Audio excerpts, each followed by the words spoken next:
Hello friends, welcome to my channel. In this video we will cover companies incorporated outside India. बीच में कुछ prospectus के sections आएंगे, उसको second part में cover कर लेंगे. In this video हम mainly chapter पूरा complete कर देंगे. ओके, स्टार्ट करते हैं. सबसे पहले companies incorporated outside India, यानी ऐसी कंपनीज जिनका इनकॉर्पोरेशन आउटसाइड इंडिया हुआ है. ओके, तो ऐसी कंपनीज को कहा जाएगा फॉरेन कंपनी, जिसकी डेफिनेशन दे रखी है सेक्शन 2 सब सेक्शन 42 में. ओके, तो सेक्शन 2 सब सेक्शन 42 में, सेक्शन 2 में जैसा कि आप जानते हैं कई सारी डेफिनेशंस हैं. मोस्टली डेफिनेशंस वहीं दे रखी होती है. तो कंपनी इनकॉर्पोरेटेड आउटसाइड इंडिया, जिनको कहते हैं हम फॉरेन कंपनी, इसकी डेफिनेशन भी इसी पर्टिकुलर सेक्शन में दे रखी है. ओके, तो डेफिनेशन क्या है? फॉरेन कंपनी का मतलब एनी कंपनी या फिर बॉडी कॉर्पोरेट जो इनकॉर्पोरेटेड हुई है आउटसाइड इंडिया, यानी इंडिया के बाहर जो कंपनी इनकॉर्पोरेट हुई है उसको हम कहेंगे foreign company. But there are some conditions. तो पहली कंडीशन तो आप यही समझ लीजिए कि पहली कंडीशन क्या है कि इनकॉर्पोरेशन उसका आउटसाइड इंडिया होना चाहिए. सेकंड कंडीशन इज़ उसका जो प्लेस ऑफ बिजनेस है वो इन इंडिया होना चाहिए, तभी हम उसको फॉरेन कंपनी मानेंगे. बिकॉज अगर उसका इनकॉर्पोरेशन आउटसाइड इंडिया हुआ है, वो काम भी बाहर ही कर रही है, देन उस केस में हम ये नहीं कह सकते कि वो फॉरेन कंपनी है as per companies act 2013. Because companies act 2013 India का है, राइट. तो हम तभी उसको फॉरेन कंपनी कहेंगे जब उसका इनकॉर्पोरेशन आउटसाइड इंडिया हुआ है, बट उसका प्लेस ऑफ बिजनेस जो है वो इंडिया में हो रहा है. ओके, ऐसा भी हो सकता है प्रिंसिपल एक्टिविटीज़ वहीं हो रही है, बट एज अ ब्रांच उसने यहाँ खोल दी है, तो that is also place of business in India. Okay, अब या तो वो खुद बाय इटसेल्फ या फिर थ्रू एजेंट या फिर फिज़िकली या फिर थ्रू इलेक्ट्रॉनिक मोड. अब इलेक्ट्रॉनिक मोड में भी कई सारी चीज़ें दे रखी है, वो है रूल्स के अंदर, तो वो भी एक बार ब्रीफ में देख लेंगे. ओके, अब बीच में एंड है, इसका मतलब दोनों कंडीशंस क्यूमुलेटिवली फुलफिल होनी चाहिए, यानी दोनों कंडीशंस साथ में होनी चाहिए. एक भी कंडीशन अगर नहीं हुई देन हम उसे फॉरेन कंपनी नहीं कह सकते. ओके, तो पहली कंडीशन क्या हो गई? इनकॉर्पोरेट आउटसाइड इंडिया होना चाहिए. दूसरी, place of business in India होना चाहिए. तीसरी, बिजनेस एक्टिविटी जो है वो इंडिया में कंडक्ट होनी चाहिए. ओके, यानी बिजनेस एक्टिविटी भी होनी चाहिए इंडिया में. तो ये तीन कंडीशंस हैं जो फुलफ़िल होगी तभी हम कहेंगे वो फॉरेन कंपनी है. अब companies registration of foreign companies rules में दे रखा है कुछ बातें इस इलेक्ट्रॉनिक मोड के रिलेटेड.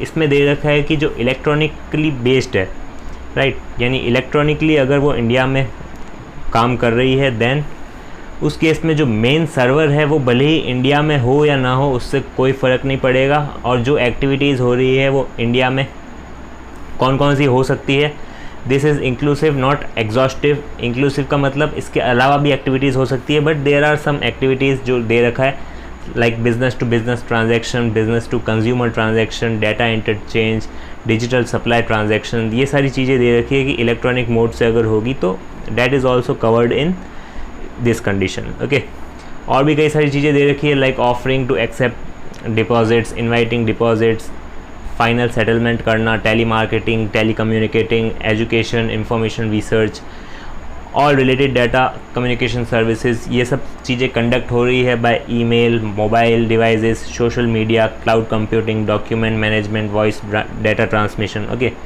तो ये सारी नॉट सो इम्पॉर्टेंट, बट ये सारी चीज़ें ये रूल्स में दे रखी है इलेक्ट्रॉनिक मोड से रिलेटेड. ओके, तो ये आप चेक कर सकते हैं इस पर्टिकुलर रूल में. नेक्स्ट अब एक एग्जांपल लेते हैं सिंपल सा. वाईजेड लिमिटेड एक शिपिंग कंपनी है जो इनकॉर्पोरेटेड हुई है सिंगापुर. ओके, तो सिंगापुर में इनकॉर्पोरेट हुई है, यानी हमारी फर्स्ट कंडीशन सेटिस्फाई हो गई कि ये आउटसाइड इंडिया इनकॉर्पोरेट हुई है. दूसरी हमारी कंडीशन क्या थी? Place of business in India होना चाहिए. ओके, तो कंपनी ने क्या किया? सेटअप किया है ब्रांच ऑफिस इन इंडिया, यानी हमारी प्लेस ऑफ बिजनेस भी हो गई in India, right. And after obtaining necessary approvals from RBI. Okay, and branch office को जनरली कंसिडर किया जाएगा as a reflection of parents office. Okay, अब इसमें एकदम डायरेक्ट तो नहीं कहा गया है कि बिज़नेस एक्टिविटी इन इंडिया हो रही है, बट ऐसा कहा गया है कि ब्रांच ऑफिस इंडिया में खोला गया है. तो ऑब्वियसली ब्रांच ऑफिस जो खोला गया है वो कोई एक्टिविटीज़ करने के लिए खोला गया होगा. ऐसे ही शो पीस के लिए तो ब्रांच ऑफिस खोलेंगे नहीं, राइट.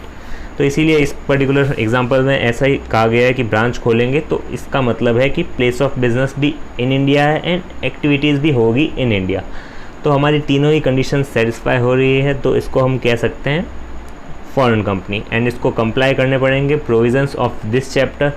दिस चैप्टर का मतलब ये जो कंपनीज इनकॉर्पोरेटेड आउटसाइड इंडिया का जो चैप्टर है वो, एंड अदर प्रोविजंस जो भी स्पेसिफिकली जहाँ भी लिखा हुआ होता है फॉरेन कंपनीज़ के बारे में कुछ प्रोविजंस दे रखे होते हैं, वो भी फॉलो करने पड़ेंगे in companies act 2013। Okay, so section 379 में दे रखा है कि क्या क्या सेक्शंस अप्लाई होंगे। तो इसमें बेसिकली यही दे रखा है 380 to 386 सेक्शन अप्लाई होगा, एंड 392 393 भी अप्लाई होंगे टू ऑल फॉरेन कंपनीज। बीच में आप देखेंगे तो बीच में 387 388 ये सेक्शंस नहीं है, बिकॉज ये सारी कंपनीज पे अप्लाई नहीं होंगे। देयर आर सम कंडीशंस, वो अगर पैसा रेज करना है इंडिया में, प्रोस्पेक्टस इशू करना है, देन ओनली वो सेक्शंस को कंप्लाई करना पड़ता है, तो इसीलिए यहाँ पे नहीं लिखा हुआ है। ओके, तो इसमें कंफ्यूज नहीं होना। तो आज वैसे भी हम यही सेक्शंस करेंगे 380 to 386 एंड 392 एंड 393। ओके, और सेंट्रल गवर्नमेंट अगर चाहे, वैसे तो सारी कंपनीज पे अप्लाई होगा ये sections, okay, but central government अगर चाहे तो एग्जेम्प्ट कर सकती है, बाय ऑर्डर पब्लिश्ड करेगी कहाँ पे, ऑफिशियल गैजेट में, एंड एग्जेम्प्ट कर देगी any class of foreign companies specified in the order and from any of the provisions. यानी ऐसा भी हो सकता है कि 380 से लेके 386 में कोई भी पर्टिकुलर प्रोविज़न के लिए एक फॉरेन कंपनीज़ को या क्लास ऑफ फॉरेन कंपनीज़ को एग्जेम्प्ट कर दे। ओके, बट उसको क्या करना पड़ेगा, copy of every such order, जो भी ऑर्डर वो पास करेगी, पब्लिश करेगी इन द ऑफिशियल गैजेट, उस ऑर्डर की एक कॉपी को ले डाउन करना पड़ेगा कहाँ पे, हाउसेस ऑफ पार्लियामेंट, यानी लोकसभा राज्यसभा में लेड करना पड़ेगा। ओके, तो दिस इज़ सेक्शन 379। और 379 में ऐसा भी दे रखा है, एक और चीज़ दे रखी है कि इनके अलावा भी और भी कंपनीज़ हो सकती है जिनको फॉरेन कंपनीज़ कहा जा सकता है। तो वो कौन सी है, requirement of holding paid up share capital. Okay, तो अगर not less than 50% of the paid up share capital, यानी 50% या उससे ज़्यादा कि paid up share capital, whether equity या फिर प्रेफरेंस या फिर partly equity partly preference of a foreign company जो कि इनकॉर्पोरेट हुई है आउटसाइड इंडिया, बट उसकी जो पेड अप शेयर कैपिटल है मोर देन और इक्वल टू 50% किसने हेल्ड करके रखी है, एक या एक से ज़्यादा सिटीजन ऑफ इंडिया, या फिर एक या एक से ज़्यादा कंपनीज और बॉडी कॉर्पोरेट जो कि इनकॉर्पोरेट हुई है इन इंडिया, या फिर दोनों ने ही मिल के। ओके, थोड़े सिटीजन्स ने एंड थोड़े कंपनीज ने। तो वेदर सिंगली या फिर इन एग्रीगेट, ये सारी इन तीनों को मिला के अगर हो जाता है मोर देन 50% या फिर 50%, इसीलिए लिखा है वेदर सिंगली, एंड हो सकता है एक ही सिटीजन ने ले रखी हो या फिर एक ही कंपनी में ले रखी हो, इसीलिए दे रखा है वेदर सिंगली और इन द एग्रीगेट। देन ऐसी फॉरेन कंपनीज को भी कंप्लाई करने पड़ेंगे provisions of this chapter. Okay, तो ये बात भी आपको ध्यान रखनी है, requirement of holding of paid up share capital, ये MCQ बन सकता है। एंड सच अदर प्रोविजंस को भी कंप्लाई करना पड़ेगा, ये एक एडिशन है, यानी अंडर दिस चैप्टर जो प्रोविजंस हैं वो तो करने ही पड़ेंगे, बट साथ ही साथ other provisions of this act भी करने पड़ेंगे। ऐसा ही मानेंगे हम कि जो बिज़नेस कैरी किया जा रहा है इन इंडिया, तो हम उस कंपनी को ऐसा मानेंगे कि वो कंपनी इनकॉर्पोरेट हुई है इन इंडिया, ऐसा मान के उसको सारे प्रोविजंस कंप्लाई करवाएंगे। ओके, तो क्या हो गया, पहला अंडर दिस चैप्टर जो प्रोविजंस है वो, दूसरा अदर प्रोविजंस हैं वो भी अप्लाई हो जाएंगे, ऐसा मानेंगे हम कि वो कंपनी इनकॉर्पोरेट हुई है इन इंडिया। ओके, ये मान के हम सारे प्रोविजंस अप्लाई करवाएंगे उस पर्टिकुलर कंपनी को। तो ये पॉइंट है जो आपको ध्यान रखना है, requirement as to holding of paid up share capital 50%, ये MCQs में आ सकता है।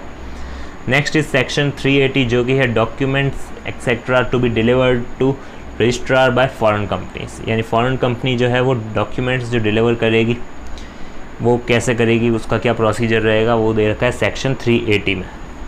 तो सेक्शन 380 में दे रखा है एवरी फॉरेन कंपनी जिसका एस्टेब्लिशमेंट है of its place of business in India, तो जैसे ही उसका एस्टेब्लिशमेंट हो जाएगा प्लेस इन इंडिया, यानी जैसे ही बिज़नेस उसका एस्टेब्लिश हो जाएगा इन इंडिया, उसके जस्ट 30 डेज़ के अंदर उसको डिलीवर करने पड़ेंगे to the registrar for registration. Okay, यानी एप्लीकेशन भेजनी पड़ेगी for registration. Okay,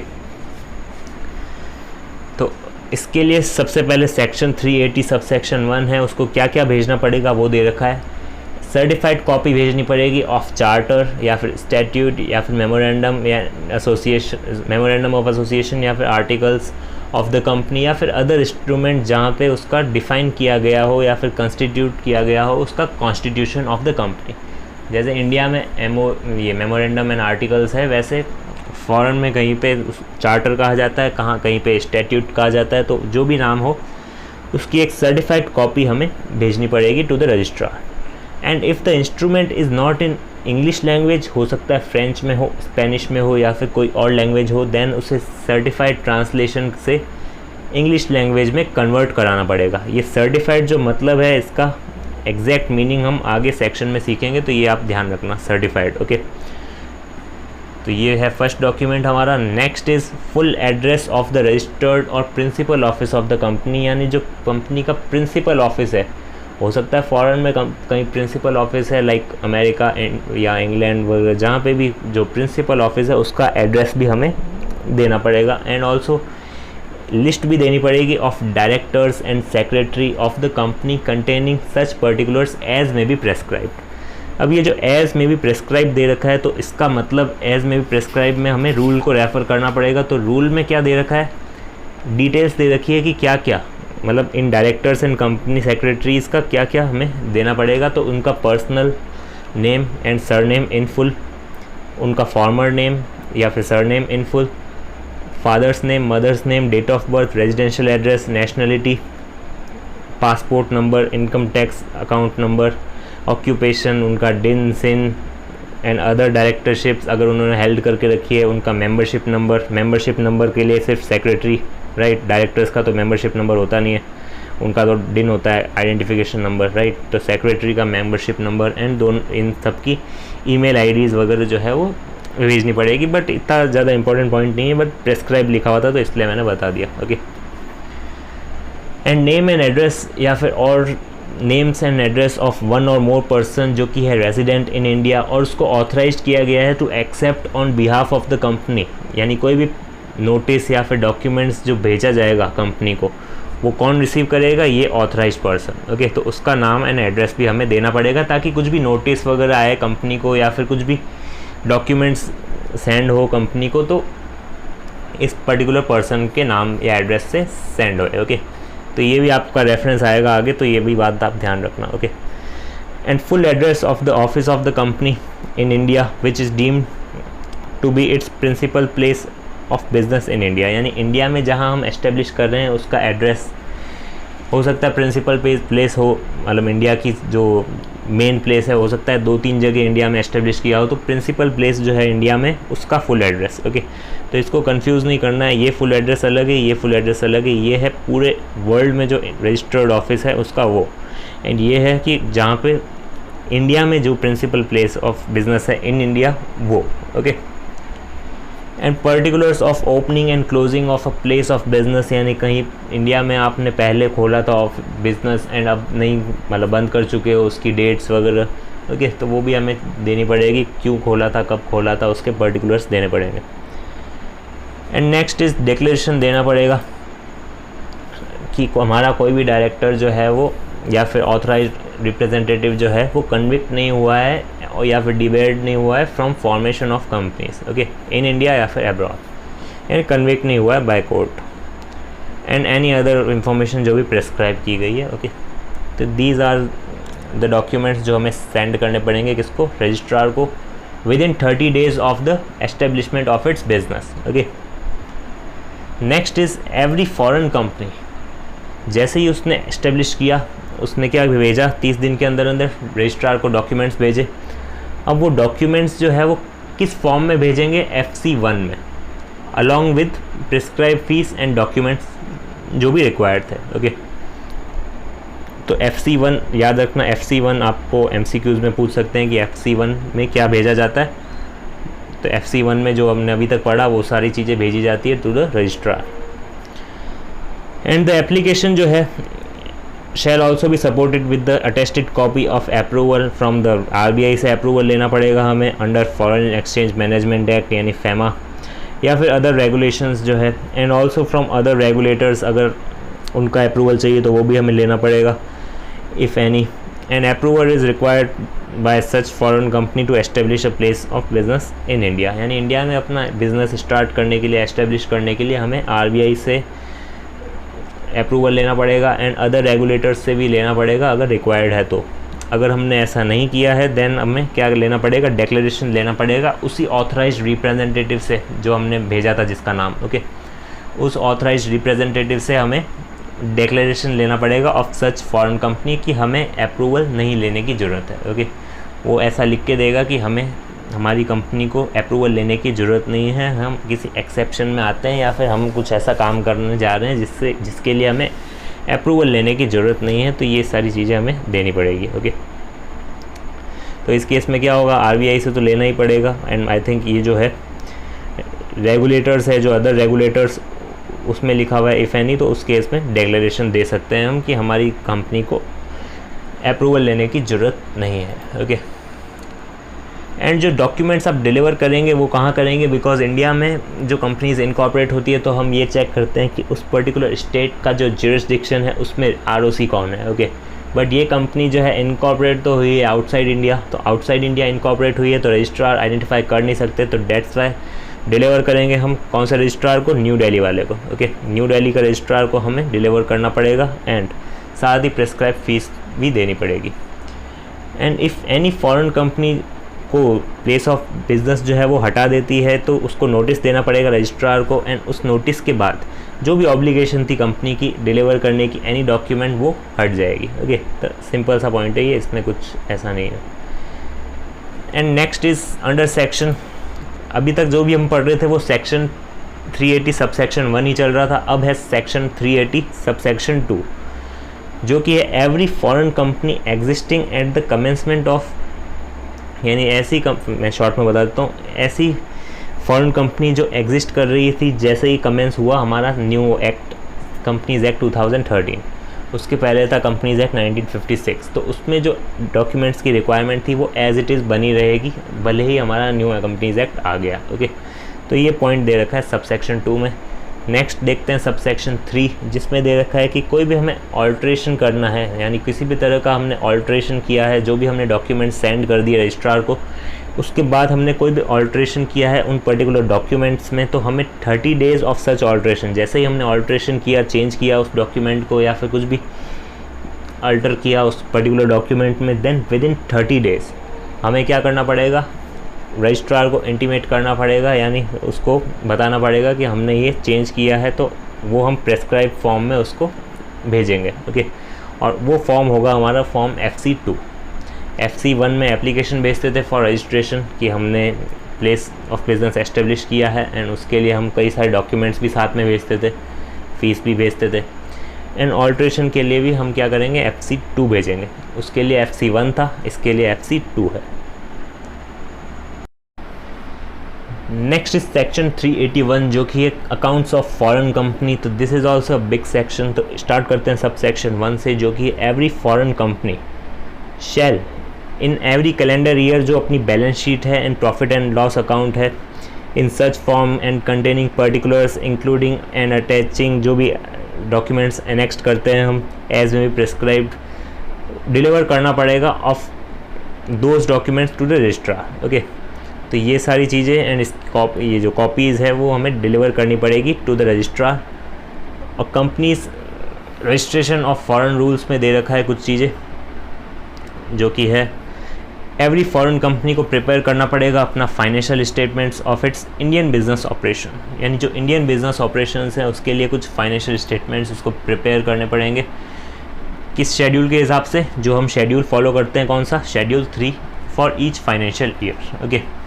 and documents that are required to be annexed should be in accordance with accounts of companies, जो हमारा चैप्टर है इंटर में हमने पढ़ा था अकाउंट्स ऑफ कंपनीज, उस चैप्टर में जो भी दे रखी है डॉक्यूमेंट्स वो सारी चीज़ें भी हमें एनेक्स्ट करनी है to the accounts of companies as per chapter 9, okay. And जो डॉक्यूमेंट्स है relating to copies of latest consolidated financial statements of the parent foreign company, यानी फॉरेन कंपनी अगर है कोई जो हमारी पेरेंट कंपनी है तो वो अपना कंसोलिडेटेड फाइनेंशियल स्टेटमेंट्स बनाएगी, राइट, अपनी अथॉरिटी, मतलब जो उस पर्टिकुलर कंट्री में जो अथॉरिटी है उसके अकॉर्डिंग। तो उसकी जो कॉपी है वो भी हमें फाइल करनी पड़ेगी, okay, to the registrar of New Delhi, okay. तो ये बात ध्यान रखना है, ये रूल्स में दे रखी है कुछ बातें। नेक्स्ट इज सेंट्रल गवर्नमेंट के पास पावर है कि वो क्या कर सकती है, डायरेक्ट कर सकती है, in empower to direct in the case of any foreign company या फिर क्लास ऑफ फॉरेन कंपनी, और वो जो रिक्वायरमेंट है क्लॉज ए की वो अप्लाई नहीं होगी, या फिर वो एक्सेप्शन या मॉडिफिकेशन ला सकती है। तो सेंट्रल गवर्नमेंट के पास ये पावर ऑब्वियसली होती है कि एक्सेप्शन, मॉडिफिकेशन, या फिर वो कह सकती है कि ये चीज़ें अप्लाई नहीं होगी इस क्लास ऑफ फॉरेन कंपनीज़ पे, ओके। तो this is not very important. Next करते हैं सेक्शन 381 सब सेक्शन 2, जिसमें दे रखा है कि कोई भी स्पेसिफाइड डॉक्यूमेंट जो इंग्लिश में नहीं है देन हम उसे सर्टिफाइड ट्रांसलेशन करेंगे, जैसा हमने पहले किया था, राइट। तो ये जो सर्टिफाइड का मतलब है ये वापस हम आगे देखेंगे स्पेसिफिकली, वैसे ही सर्टिफाइड का मतलब क्या होता है, ओके। तो ये आगे आएगा हमारा। नेक्स्ट ये तो वही है, सब सेक्शन 2 ये रिपीट हो गया, ओके। तो स्टार्ट करते हैं सब सेक्शन 3 से। सब सेक्शन 3 में दे रखा है every foreign company shall send to the registrar along with the documents required to be delivered to him, okay. यानी जो फॉरेन कंपनी है वो सेंड करेगी रजिस्ट्रार को सारे डॉक्यूमेंट्स जो भी उसको रिक्वायर्ड है टू डिलीवर। साथ ही कॉपी ऑफ लिस्ट, एक लिस्ट की कॉपी भी भेजेगी ऑफ ऑल प्लेसेस जहाँ पे उसका बिज़नेस एस्टेब्लिश्ड है by the company in India. India में जितने भी बिज़नेस उसके हैं वो सारे की एक लिस्ट भी उसको भेजनी पड़ेगी as at the date of balance sheet, यानी जो डेट ऑफ बैलेंस शीट है उस पर्टिकुलर डेट पे जितनी भी बैलेंस ये बिज़नेस है इंडिया में उन सब की एक लिस्ट भेजनी पड़ेगी, किसको, रजिस्ट्रार को, ओके। कौन से फॉर्म में, FC3। तो FC1 हमारा था कौन सा, application to registrar after establishment of business within 30 days, okay. Second FC2 था हमारा ऑल्ट्रेशन ऑफ डॉक्यूमेंट्स। FC3 है हमारा copy of list of all places of business established in India, okay. Next rules में वही और भी बातें दे रखी है कि फाइनेंशियल स्टेटमेंट्स के साथ हमें क्या भेजना पड़ेगा, statement of related party transaction, statement of repatriation of profits, statement of transfer of funds like dividends वगैरह जो होते हैं। तो ये सारी चीज़ें भी हमें फाइनेंशियल स्टेटमेंट्स के साथ अटैच करके सेंड करनी है, ओके। ये सारे डॉक्यूमेंट्स हमें सेंड करना है किसको, रजिस्ट्रार को, with in a period of 6 month. 6 month कहाँ से कैलकुलेट करेंगे, एंड ऑफ फाइनेंशियल ईयर के बाद, जैसे ही फाइनेंशियल ईयर ख़त्म हुआ उसके बाद जैसे ही 6 मंथ होंगे उसके पहले हमें क्या करना पड़ेगा, ये डॉक्यूमेंट्स भेजने पड़ेंगे, ओके। एंड सेंट्रल गवर्नमेंट अगर चाहे तो एक्सटेंशन दे सकती है ऑफ 3 मंथ, ओके। 3 मंथ का एक्सटेंशन अगर सेंट्रल गवर्नमेंट चाहे तो दे सकती है फॉर स्पेशल रीजंस। अब ये एक बात ध्यान रखना, ये जो फाइनेंशियल ईयर जितनी बार भी आया, कई ऐसे कंट्रीज़ होते हैं जहाँ पे फाइनेंशियल ईयर ऐसा नहीं होता है 31 मार्च 2000, या मतलब जो 31 मार्च को एंड नहीं होता है सारे फाइनेंशियल ईयर। कुछ ऐसी कंपनीज़ होती है जहाँ पे फाइनेंशियल ईयर 12 मंथ्स का भी नहीं होता है, ओके। तो इसीलिए ऐसी जो कंपनीज़ है जिनका फाइनेंशियल ईयर हमारे फाइनेंशियल ईयर से अलग है, देन वो रिक्वेस्ट कर सकती है सेंट्रल गवर्नमेंट को कि उनका फाइनेंशियल ईयर अलग है, तो उस केस में वो उस पर्टिकुलर फाइनेंशियल ईयर के हिसाब से वो डॉक्यूमेंट सेंड कर सकते हैं, ओके।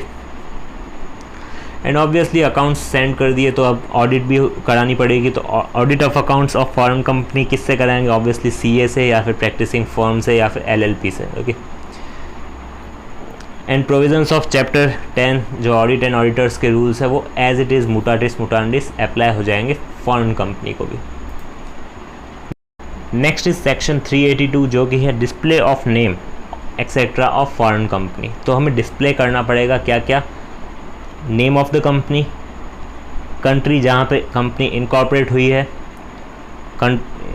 ये रिपीट हो गया, ओके। तो ये एक बार ही आएगा। 2 चीज़ें हैं, नाम कंपनी का एंड कंपनी कहाँ इनकॉर्पोरेट हुई है, यानी कौन सी कंट्री में इनकॉर्पोरेट हुई है, like for example America, okay. तो उसका नाम एंड उस कंट्री का नाम डिस्प्ले करना पड़ेगा हमें। कहाँ वो बाद में देखते हैं, पहले देखते हैं कि कैरेक्टर्स कौन से होंगे, English characters and languages in general use in locality, यानी हिंदी, राइट। हिंदी में भी कर सकते हैं, लाइक अगर अहमदाबाद लाइक है तो फिर गुजराती में कर सकते हैं डिस्प्ले, ओके। तो इंग्लिश कैरेक्टर्स में होना चाहिए, यानी इंग्लिश तो है ही, बट साथ ही साथ जो लोकल लैंग्वेज है उसमें भी हमें डिस्प्ले करना पड़ेगा अब वो कहाँ डिस्प्ले करना पड़ेगा वो देखते हैं। ओके, पहले ये क्लियर हो गया कि डिस्प्ले क्या क्या करना है, कंपनी का नाम एंड कंपनी कहाँ पे इनकॉर्पोरेट हुई है, लाइक अमेरिका। ओके, तो आउटसाइड ऑफ एवरी ऑफिस यानी ऑफिस के बाहर, एंड सारे लेटर्स पे, बिल हेड्स पे एंड लेटर पेपर पे, नोटिस पे, या फिर और जो अदर ऑफिशियल पब्लिकेशंस है ऑफ कंपनी। ऑब्वियसली ये इस केस में ये वाली लैंग्वेज काम नहीं आएगी, बिकॉज लेटर हेड्स, नोटिस, इसमें तो इंग्लिश ही काम आएगी। तो ये वाला जो चीज़ है ये आउटसाइड ऑफ एवरी ऑफिस लगानी पड़ेगी, ये भी आउटसाइड ऑफ ऑफिस लगानी पड़ेगी। बट ये जो है ओनली ये वाला पॉइंट जो है यहाँ पे एप्लीकेबल नहीं है, बिकॉज लेटर्स वगैरह पे आप दूसरी लैंग्वेज यूज़ करेंगे तो बहुत अनऑफिशियल लगेगा। ओके, तो इसीलिए ये पॉइंट इस पर्टिकुलर के लिए अवेलेबल, मतलब एप्लीकेबल नहीं है। बाकी इंग्लिश लेटर्स आपको चाहिए होंगे, and name of the company specify होना चाहिए, एंड कहाँ पे वो इनकॉर्पोरेट हुई है वो भी स्पेसिफाई होना चाहिए। एंड अगर कंपनी के मेंबर्स की जो लाइबिलिटी है वो लिमिटेड है, देन उस केस में भी हमें क्या करना है, लेटर हेड्स और भी कई ऑफिशियल पब्लिकेशंस उस पर स्पेसिफाई करना है कि हम कंपनी के मेंबर्स की लाइबिलिटी लिमिटेड है, and outside of every office भी हमें लिखना पड़ेगा limited. Okay, next is section 383 जो कि है सर्विस ऑफ फॉरेन कंपनी, यानी जो कोई भी प्रोसेस, नोटिस या फिर डॉक्यूमेंट जो फॉरेन कंपनी के लिए होगा तो वो कौन रिसीव करेगा, जो पर्सन, मैंने कहा था आपको वो पर्सन का याद रखना, कौन, जो हमने 380 में जिस पर्सन का नाम दिया था, कौन था वो, ऑथराइज्ड रिप्रेजेंटेटिव। ओके, तो उसके नाम से अगर कंपनी ने उसके नाम और एड्रेस पे छोड़ दिया, या फिर सेंट बाय पोस्ट, या फिर एड्रेस पे उसने भेज दिया है, डिलीवर कर दिया है, ओके, रजिस्ट्रार ने, जो भी रजिस्ट्रार को उसने नाम दिया था कंपनी ने कि उसका ऑथराइज्ड रिप्रेजेंटेटिव है इन इंडिया, वही सारे लेटर्स वगैरह रिसीव करेगा। तो उसी के लिए बात की गई है कि उसको लेटर चला जाएगा, ऐसा मान लिया जाएगा जब हम सेंड कर देंगे उसके एड्रेस पे। ओके, तो इसको कहा जाता है service on foreign company. Okay, तो इसका है सेक्शन 383, तो इतना ज़्यादा इंपॉर्टेंट नहीं है ये भी। नेक्स्ट इज़ 384 जो कि है debentures, annual returns, registration of charges, books of accounts and their inspection. तो इसमें ज़्यादातर सेक्शंस तो वही एज इट इज़ अप्लाई हो जाएंगे जैसा हमने पढ़े थे इंटर में। ओके, तो एज इट इज़ वैसे ही अप्लाई होंगे, लाइक ये सारे सेक्शंस एज इट इज़ मुटाटिस मुटांडिस, यानी जो भी नेसेसरी चेंजेस है वो हो जाएंगे, बाकी एज इट इज़ वो अप्लाई हो जाएगा दैट पर्टिकुलर सेक्शन। तो इसमें इतना पढ़ने की ज़रूरत नहीं है, बिकॉज ये इंटर में हम पढ़ चुके हैं। नेक्स्ट इज सेक्शन 71, ये भी एज इट इज़ अप्लाई होगा, but there are some exception, modification के साथ अप्लाई होता है, डेट्स वाई इसको थोड़ा अलग रखा गया है। तो सेक्शन 71 एंड सेक्शन 135 जो है वो, उसमें कुछ एक्सेप्शंस हैं, मॉडिफिकेशंस हैं एंड एडेप्टेशंस हैं जो भी as they apply to the company incorporated to India. Okay, तो उसके लिए कुछ रूल्स वगैरह है, तो वो हमें इतना डिटेल में जाने की ज़रूरत नहीं है।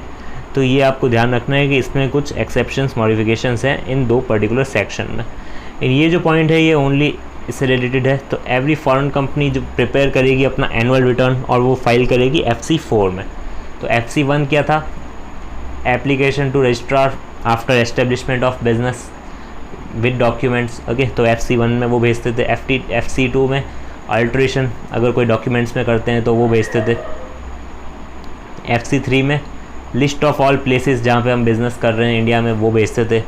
FC4 में एनुअल रिटर्न भेजेंगे। ओके, तो 4 फॉर्म है, तो आपको ध्यान रखना है।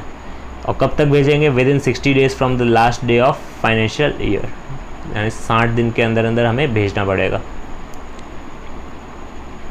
नेक्स्ट इज सेक्शन 128, इसमें सिर्फ इतना दे रखा है कि जो principal place of business in India है उसमें जो भी सेल होती है या फिर रिसीव करती है मनी, परचेज होता है, या फिर और भी कई सारी चीज़ें जो होती है, बुक्स ऑफ अकाउंट्स जो होते हैं। Books of accounts and financial statements में डिफरेंस क्या है, बुक्स ऑफ अकाउंट्स में आते हैं cell register, purchase register, cash book वगैरह ये सारी चीज़ें। फाइनेंशियल स्टेटमेंट्स में आते हैं P&L, बैलेंस शीट। ओके, और भी कई सारी चीज़ें आती है, statement of cash flow statement जो होता है वो, और भी कई सारी चीज़ें आती हैं। एंड बुक्स ऑफ अकाउंट्स में तो बहुत सारी चीज़ें आती है, लाइक जो भी मनी रिसीव होती है, रिसीप्ट्स वगैरह। तो सारी रिसीप्ट्स मेंटेन नहीं रखनी है, सिर्फ जो बिज़नेस इन इंडिया है वो मेंटेन करके रखनी है, तो वो एज़ पर सेक्शन 128 मेंटेन करनी पड़ेगी। ओके, नेक्स्ट इज सेक्शन 385 जिसमें दे रखा है fees for registration of documents. इसमें सिर्फ इतना दे रखा है कि हमें ये चेक करना है फॉर दिस, ओके, यानी यूँ लिखा हुआ है as prescribed in companies registration office and fees rules 2014। तो अगर आपको डिटेल में पढ़ना है तो आप गूगल कर देना, ये आपको पता चल जाएगा कितनी फ़ीस है। बट ऐसे क्वेश्चन आते नहीं हैं कि कितनी फ़ीस है ये बताओ, तो इसको अभी स्किप करते हैं। नेक्स्ट इज़ 386 जिसमें दे रखा है इंटरप्रिटेशन। तो इसमें जो सर्टिफाइड मैंने कहा था कि सर्टिफाइड, उसका इंटरप्रिटेशन इस पर्टिकुलर सेक्शन में दे रखा है जिसका नाम ही है इंटरप्रिटेशन। तो इसमें सेक्शन 386 अप्लाई होता है। सर्टिफाइड का मतलब होता है ट्रू कॉपी या फिर correct translation, okay. Certified means certified in a prescribe manner to be a true copy or a correct translation, यानी जो ट्रांसलेशन होना चाहिए वो ट्रू होना चाहिए एंड करेक्ट होना चाहिए, ओके। तो उसको हम कह सकते हैं कि वो सर्टिफाइड है। यानी जो भी सर्टिफायर होगा, जो सर्टिफाई करेगा, वो ये चेक करेगा कि वो ट्रू कॉपी है एंड या फिर correct translation. That is the meaning of certified. And what is the meaning of director in relation to a foreign company? इसका मतलब होता है any person in accordance with, जिसके डायरेक्शन या फिर इंस्ट्रक्शन से board of directors of a company accustomed to act, यानी उसके डायरेक्शंस फॉलो करता है बोर्ड ऑफ डायरेक्टर्स, तो उस पर्टिकुलर पर्सन को कहा जाएगा director in relation to a foreign company. Next is place of business का मतलब होता है, इंक्लूसिव डेफिनेशन है ये, शेयर ट्रांसफ़र और रजिस्ट्रेशन ऑफिस। अगर शेयर ट्रांसफ़र है इंडिया में then also place of business India में माना जाएगा, एंड रजिस्ट्रेशन ऑफिस है then also place of business India में मानी जाएगी। नेक्स्ट इज सेक्शन 392 जिसमें दे रखा है पनिशमेंट फॉर कॉन्ट्रावेंशन, यानी किसी भी तरह का कॉन्ट्रावेंशन होता है देन उसमें पनिशमेंट दे रखी है। फ़ाइन होगा डिफ़ॉल्टिंग फॉरेन कंपनी पे, रेंज क्या होगी 1 लाख से 3 लाख तक की। कंटिन्यूइंग डिफ़ॉल्ट है तो एडिशनल फ़ाइन लगेगा 50,000 रुपीज़ पर डे लग सकता है जब से कॉन्ट्रावेंशन कंटिन्यू होगा, okay. And punishment for every officer of the foreign company, imprisonment होगी मैक्सिमम टर्म ऑफ 6 मंथ, या फिर फाइन लगेगा मिनिमम 25,000 मैक्सिमम 5 लाख, ओके, या फिर दोनों लग सकते हैं। तो ये सिंपल सी पनिशमेंट है, तो ये तो रीड भी कर सकते हैं आप, ओके। नेक्स्ट इज़ 393 जो कि है companies failure to comply with provisions of this chapter. तो उससे जो कॉन्ट्रैक्ट्स है जिसमें कंपनी एंटर हुई है उसकी वैलिडिटी पे कोई फ़र्क नहीं पड़ेगा, ओके। देख लेते हैं क्या लिखा हुआ है। कोई भी फेलियर होता है अगर कंपनी का इन प्रोविजंस में ऑफ दिस चैप्टर, तो वैलिडिटी ऑफ कॉन्ट्रैक्ट्स या फिर डीलिंग्स या फिर ट्रांजैक्शंस जिसमें भी कंपनी एंटर हुई है उसमें कोई भी फ़र्क नहीं पड़ेगा, okay. And the company shall not be entitle to bring any suit, company sue नहीं कर सकती एंड कोई भी क्लेम नहीं कर सकती या काउंटर क्लेम नहीं कर सकती या लीगल प्रोसीडिंग्स स्टार्ट नहीं कर सकती of such contract dealing transaction जब तक वो कंप्लाई नहीं करे प्रोविजंस ऑफ कंपनीज एक्ट 2013 जो उस पर एप्लीकेबल है, ओके। यानी अगर कंप्लाई नहीं करेगी जब तक तब तक वो वापस काउंटर क्लेम वगैरह भी नहीं कर सकती अंडर सेक्शन 393, ऐसा दे रखा है, ओके। तो पहली चीज़ क्या दे रखी है कि कंपनी अगर फेलियर होता है कोई भी प्रोविजंस का देन उसके जो कॉन्ट्रैक्ट्स है उस पर वैलिडिटी पे कोई फ़र्क नहीं पड़ेगा। और ऑल्सो अगर कंपनी डिफ़ॉल्ट में है अभी भी देन वो काउंटर क्लेम वगैरह भी नहीं कर सकती, लीगल प्रोसीडिंग्स भी नहीं कर सकती जब तक वो कंप्लाई नहीं करे कंपनीज एक्ट 2013 के provisions under this chapter, okay.